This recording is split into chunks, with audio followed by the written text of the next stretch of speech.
Hello and welcome to Velocity Institute this week. Today is Wednesday, February 12th. From Giant Eagle's Fair Trade Certified Shrimp to Marks & Spencer's Brain Food launch, retailer-owned brands are making big moves this week. Trader Joe's is shaking up the frozen food aisle with a new Hold the Cone flavor, while Waitrose unveils its indulgent Easter lineup, plus Walmart is expanding its private label presence in South Africa. Let's get into the details. Welcome to Velocity This Week Live. We're your go-to source for the latest in retailer-owned brands, private brands, and everything happening in the industry. I'm Laraine Durham, Vice President of Marketing and Events at the Velocity Institute. And I'm Christopher Durham, President of the Velocity Institute. Each week, we're here to bring you fresh updates, industry insights, and a few insights you won't want to miss. From breaking news to upcoming events, we've got you covered with everything happening at Velocity and beyond. Let's get into it. Absolutely. Let's add some slides to the screen here. Join us most Wednesdays at 1 p.m. Eastern Standard Time, live here on LinkedIn and YouTube. And make sure to like and subscribe and hit that bell icon so you never miss an episode. Before we get started, we're thrilled to welcome Marketing by Design and Centric Software as sponsors of this live stream. Be sure to check out the links in the description to learn more about them. Thank you so much for your support and for helping us and for helping make this possible. First up, a few private brand picks. So we always like to kind of tell you what's going on in our lives, show you some cool stuff we've seen in private brand. Whatever's going on. What do you have this week, Laraine? Actually, I think the sweater I have on is private brand. Oh, it is private brand. I kind of forgot about this until just now. It is. But this is from Belk. It's a regional local department store near where we live in Charlotte, North Carolina. And it's the Crown and Ivy brand. But what I also was really meaning to show was my Aldi pickleball shoes. I don't know that those are specifically pickleball shoes. Well, they're court shoes. And so the pickleball instructor said to get court shoes. So I said, ooh, I've got these Aldi court shoes. So these are now my pickleball shoes. So obviously they came from Aldi. They've got the Aldi logo, got the Aldi on the back. And I love them. Fun.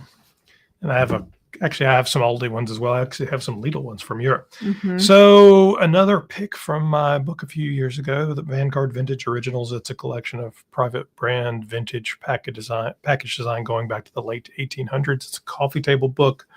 Features a couple of hundred photographs taken by just amazing photographer Terry Campbell out of Cincinnati. TerryStudios.com if you want to check him out, but it's amazing how far private brand goes back, and it goes across all categories. So as Laraine demonstrated, there's clothing and stuff. So this one is actually Allstate premium quality lubricant. Now, you're out there saying, well, Allstate's not a private brand. That's insurance. That's insurance. Well, turns out the Allstate brand, if you go back into Sears history, was created as a tire and car accessory brand that then expanded into insurance and was later spun off as a separate company and became the insurance company we know. It seems like somewhere in the back of my mind I knew that. Doesn't that seem familiar? Well, I've probably told it to you before. Probably. I'm not sure how you would have that data point otherwise. My dad was a big Sears fan. Sure. So we were always in Sears. He always, when we went to the mall, he always parked at Sears. So he knew where to find the car. And I think he even worked at Sears when he was in high school. Well, I mean, that's really the lesson, or one of the many lessons from Sears was they created brands that drove loyalty, that drove your dad. Oh, yeah. A 40-year-old suburban guy to go in the mall to buy tools, right. to buy whatever. Mm-hmm.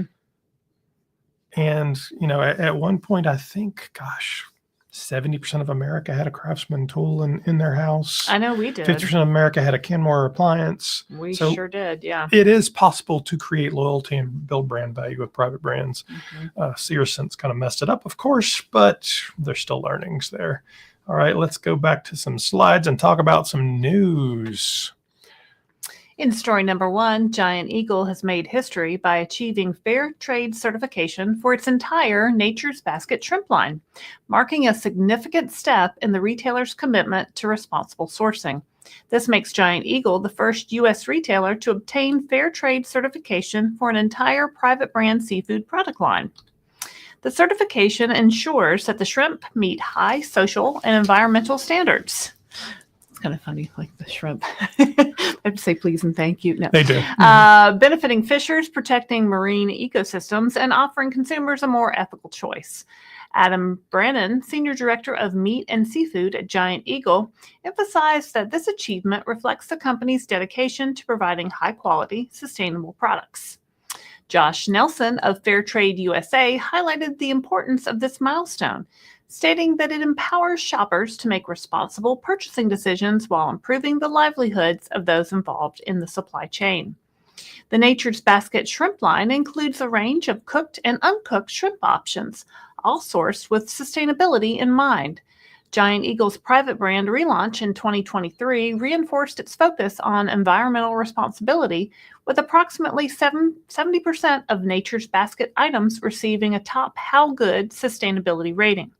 This certification aligns with Giant Eagle's broader efforts to offer high-quality, responsibly sourced private brand products at a strong value, reinforcing its leadership in sustainable retailing. So sustainable fish, fair trade. So we're big fans of fair trade. If you come to the conference in the fall, in all likelihood somebody from fair trade will be presenting. Yep. All right, story number 2, M&S Foods Brain Health range surpasses expectations. This month, Marks & Spencer launched its first ever brain health range, and the results have exceeded expectations. The brain food range has seen significant growth with standout performances across multiple products. The brain food superseded nut butter, that's a mouthful, has sold more than 30,000 jars, becoming the second biggest seller in the category, only behind Squeezy Honey. The brain food superseded granola has also made a strong impact, ranking among the top 5 cereal lines sold in the food hall, with nearly 35,000 boxes sold. Customers have embraced the brain food super smoothie, picking up over 46,000 bottles, making it the best performing super smoothie. I wonder how many super smoothies there are. I don't know, but it's the best. It's the best one. However, the real customer favorite has been the brain food ball. I think we actually have done a story on that, which has surpassed forecast with over 115,000 units sold. The brain ball now sells more volume each day than any M&S sandwich. Following the airing of the first ever January Inside M&S episode on ITV, the brain ball entered the top 10 of all products sold in the food hall by volume, outselling every other food on the move product, including bottled water. So if you've been to England to a Marks & Spencer, they call it a food hall because Marks & Spencer's is essentially a department store of sorts. So typically on the bottom floor, there will be a food hall that's grocery, some grab and go. There might be some restaurant functions to it. And then you move up and it might be fashion and beauty and home and so forth. Like Macy's in Times Square. Not Times Square, but well, there's no grocery store in the bottom of Macy's, but yeah. But they do have a little bit of food. Like that specialty stuff. Hey, and this the is restaurant and a little. Yeah, this is more than that, though. This is really it's not an inexpensive store, but it's nice. We've been in one a couple of times. Marks & Spencer continues to lead in nutritional innovation and remains the #1 British retailer for health as rated by consumers. Trusted for high quality, great tasting, and healthier food options, the brand is setting new standards in accessible nutrition. I think these are cool products. And it's an interesting way to spin it. Brain food. Yeah. I mean, it's all how do you take that kind of old school, natural, organic, better for you and make it a little sexier, a little more relevant, and give it a reason to exist. Well, you don't really think of your brain needing food. So right off, you're like, oh, brain food. Yeah. What's that? Well, so Catherine Turner, product development director at M&S Food, highlighted the retailer's commitment to innovation, saying the launch of the new brain food range was driven by health trends and customer insights. These innovative and tasty products help our customers make simple swaps and easily get nutrients they need each week. The results show that our customers are as excited about eating to support their brain health as we are. I don't know. I think it's kind of cool. It used to be the only thing you ever heard was eat fish for your brain, right? Or Yeah. So, I mean, I'd try it. Sure. And the next story, Trader Joe's is at it again, bringing innovation to the frozen aisle with its latest addition to the beloved Hold the Cone lineup. Strawberry mini ice cream cones, retailing at $3.99 for a 7.9 ounce box. This retailer-owned brand favorite is already turning heads. Imagine wrapping up a home-cooked dinner with something unexpectedly delightful. Instead of reaching for the usual chocolate dessert, why not surprise your guests or yourself with a bouquet of these mini strawberry ice cream cones? So they're fun. Now, I would not try these. I'm allergic to strawberry, but Yeah, I've that had the sounds little good. cones before, and they're fun. Mm-hmm. Each cone is carefully crafted, starting with a crispy mini sugar cone lined with a rich chocolatey coating to keep every bite perfectly crisp. Inside, a scoop of creamy strawberry packed ice cream made with real strawberry puree delivers a burst of fresh fruit flavor. To top it off, the cone is dipped in more of that luscious chocolate, creating a bite sized treat that's as indulgent as it is fun. Trader Joe's Hold the Cone products have been a long standing hit, and this new strawberry variety is set to keep the momentum going. Whether you're looking for a playful alternative to chocolate covered strawberries or just a perfectly portioned sweet treat, these mini cones are ready to be the next big thing in frozen desserts. You'd buy this, right? Oh, yeah. And look how little it is. What Yeah, is it, they're- like 2 bites? Yeah, we've gotten them before. I mean, they have a couple of other flavors. I mean, they're cute. It's a little sweet treat. Yeah, nothing wrong with getting your portion size more correct. All right, Waitrose is introducing a fresh lineup of retailer-owned brand Easter products, offering shoppers a mix of indulgence and innovation. The range includes the Waitrose #1 chocolate croissant egg, Ooh. crafted from blonde chocolate with failing, I can't say that word, and biscuit inclusions, and the #1 blonde chocolate and biscuit flat egg, designed for a premium indulgence. My tongue is not working today, folks. The returning #1 cracking pistachio egg, a social media sensation, now features even more pistachio inside a creamy blonde chocolate shell. In bakery, Waitrose is expanding its hot cross bun selection with new flavors like #1 apricot and stem ginger hot cross buns made with a sourdough starter, and the apple and cinnamon hot cross bonneton, a panettone-inspired take on the classic Easter treat. Additional seasonal baked goods include hot cross cinnamon swirls, I love a cinnamon swirl, and little lamb cakes, adding variety to the retailer's seasonal assortment. Waitrose is also extending its retailer-owned brand Beyond Food with handcrafted Easter wreath kits and decorative twigs, providing shoppers with festive home decor options. The retailer is further enhancing its Easter experience through a partnership with Dishpatch, offering chef-designed meal deliveries. The 2025 Waitrose Easter collection is now available in stores and online, reinforcing the retailer's commitment to premium, innovative, and high-quality private brand offerings. So, if you're in the UK, Waitrose and Marks & Spencer are both doing some pretty cool stuff. You should check it out. Looks delicious. In story number 4, exciting changes are coming to game, macro, and builder stores in South Africa. Massmart, the company that owns these stores, is bringing in exclusive Walmart products. Shoppers will soon find unique international items on the shelves. Walmart has owned Massmart since 2011. Now they are introducing new products from Walmart in other countries. There are 22 macro stores, 107 game stores, and 104 builder stores across South Africa. That means these new products will be available nationwide. Herman Venter, Massmart's chief merchandise officer, says the company wants to bring Walmart private label products to South Africa. These products were previously only available in the U.S. Shoppers can expect new toys, snacks, baby care items, and even bulk American breakfast cereals. These additions will bring more variety to South African homes. Venter believes South African shoppers will love these products. He sees a big opportunity in snacks and expects strong demand. Massmart is also looking for more local suppliers. In April, they will host a supplier summit to find new local manufacturers, farmers, and businesses. This means more African-made products on the shelf. It also helps local businesses grow. The new Walmart products will also bring better prices. Customers will find high-quality goods at affordable prices. From baby care to snacks and household essentials, these products will meet a wide range of needs. And for families, the bulk cereal options from the U.S. will offer the Great Value brand. Exciting times ahead for South African shoppers. So Great Value into South Africa. I have never seen a list, but I know they've expanded a couple of these brands pretty much globally. Great Value at this point has to be the largest packaged goods brand in the world. I mean, I don't know what would even come close.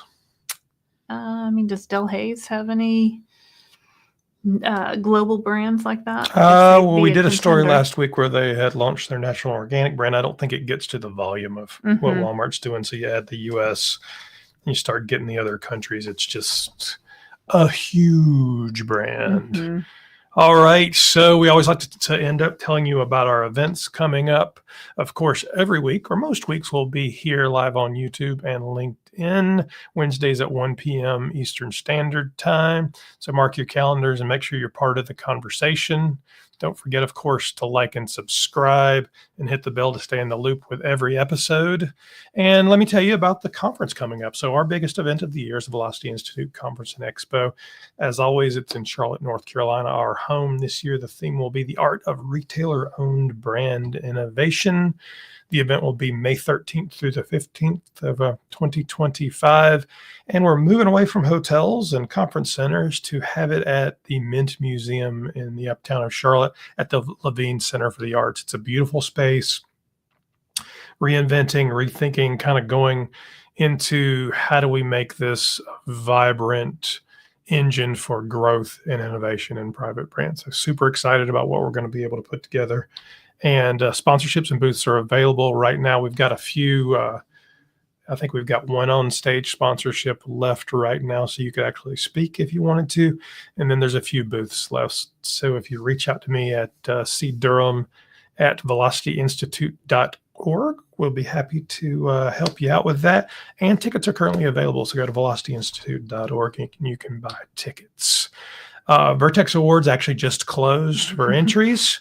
So it's not open right now, but I will tell you about the awards and celebration. So the U.S. Awards and Celebration will be during the Velocity Conference.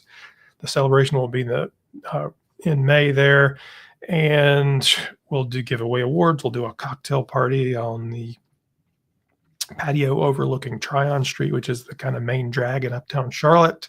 Have some live music, have an exhibit of the winners. It's going to be fabulous. Then we pick up and move over a couple of days later. So we leave, I believe, Saturday morning to go to Amsterdam, and then the Monday of PLMA, which is May 19th. We are in Amsterdam that night at, what's the hotel going to be, right? Oh, you put me on the spot. It's the college. It used to be, it's the college hotel. The college, it used to actually be a college, and they've converted it to a Marriott hotel. So it's in the museum district in Amsterdam. So the Amsterdam event is great. It's a cocktail party and a awards show. So make sure you register for that as well. And then we'll close out the year with, or not close out the year, our next event will be the Velocity Institute Sustainability Summit. It's really a sustainability. We're calling it a future forum. It'll be October 23rd, 2025. This year's will be virtual, and the goal was to make it more global, sustainable, and innovative, and expand the conversation so we can bring in sustainability experts from all over the world, retailers from all over the world, and really make it a broader conversation. Sponsorships are now available for that as well. So as always, make sure to join us live here on LinkedIn and YouTube. And of course, do not forget to like and subscribe, hit the bell icon to stay in the loop with every episode. Thank you for tuning in. We look forward to seeing you next week with more updates and stories that matter in the world of retailer-owned brands. Until then, stay bold and keep innovating. We'll see you next time on Velocity Live. I'm Christopher Durham. I'm Laraine Durham. And we are the Velocity Institute. See you next time.